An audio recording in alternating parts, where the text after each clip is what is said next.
Welcome. Today we're going to talk about 3 tips to help you choose the right Bible for you. So let's jump right in. We have an option that, we didn't have even a few years ago. We can choose to have either a book or we can choose to do it all online and have a digital version of a Bible. There are so many apps that allow you to pick your translation, your language, all of it. And you can have the complete Bible right there on your phone, on your laptop, on your tablet, however you want to.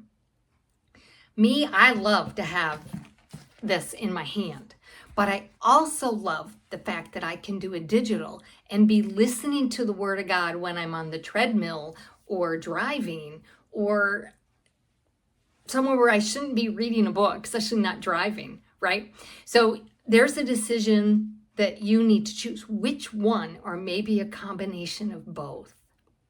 It's tip number 1. Tip number 2. This is something that maybe you younger people might not have thought of. But when looking at a Bible, we need to consider the font size. Because if it's not easy to read, you aren't going to read it. I love being in our children's church, and I love the excitement of the little kids that come in bringing their Bible. And they're like, "Oh, Miss Kate, read it out of my Bible." And you pick it up, and this is what it looks like.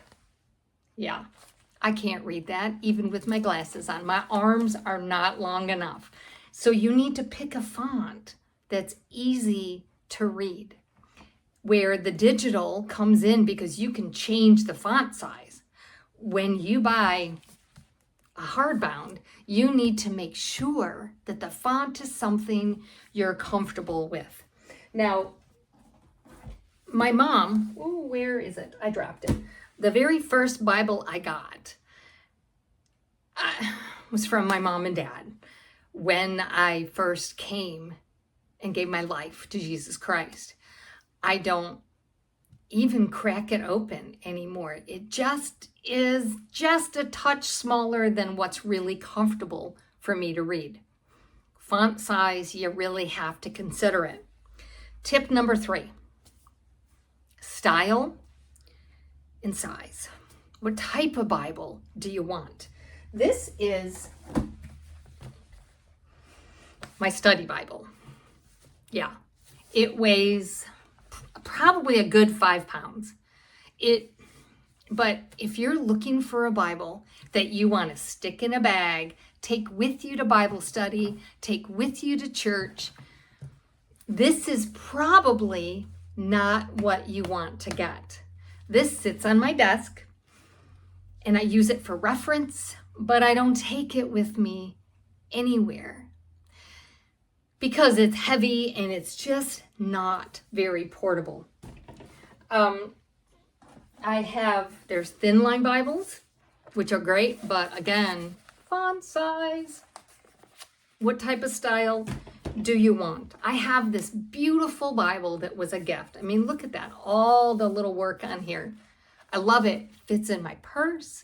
It fits in my Bible bag. It weighs next to nothing, but it doesn't check the boxes on the font size.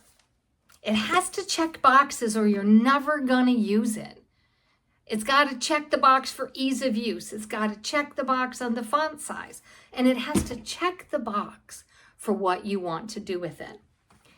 This is one of my fun ones. This is called a journaling Bible. And as you flip through it, it has places for you to color and to write and that kind of stuff. I took a Bible journaling class and I about got laughed out because I'm like, they're doing scrapbooking basically in their Bible. And if that's you, that's awesome. I love how creative you are. That is not what I wanted. I don't use this very often, but I had fun trying it. So it's again, as a reference. This is my everyday go-to. This is what I do. This is what I read from. This is what I study from. This is what I take to Bible study, to my discipleship group, to church. It's portable. It's not really heavy. And the font checks the boxes. But what's really fun is it has the columns. It's a journaling style. It has a column on both sides that I can take notes, write thoughts. So again, style. What is it you want? Do you want something to take notes in? Do you want a study Bible? Do you want something that's portable? These are questions you need to consider before you invest. It's an investment in your future in a good Bible for you. But here's the thing. Here's a bonus, tip number 4. Do you have a Bible already? If you do, use that one. Because you already have it in your hand, use that one. And if in a month or so you're like, I'm using this, but it doesn't tick all the boxes for me, then invest in something different. You can invest in all kinds of different Bibles. I'm like a Bible collector. I love all kinds of Bibles. I love all translations. Oh, here, tip number 5. Translations are a hot topic. You know, if you want to debate, they can debate on translations all day long. My everyday Bible is an ESV, an English Standard Version. It's what we use at church.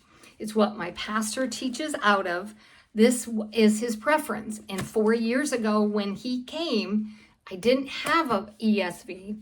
So I was like, cool, I get to have an ESV. And it's by far my favorite Bible I've had. I love the tabs. Some people will tell you that tabs are cheating, but girl, if you want tabs, get one with tabs. So there you have it. How to pick the Bible that's best for you. I will see you on the next one.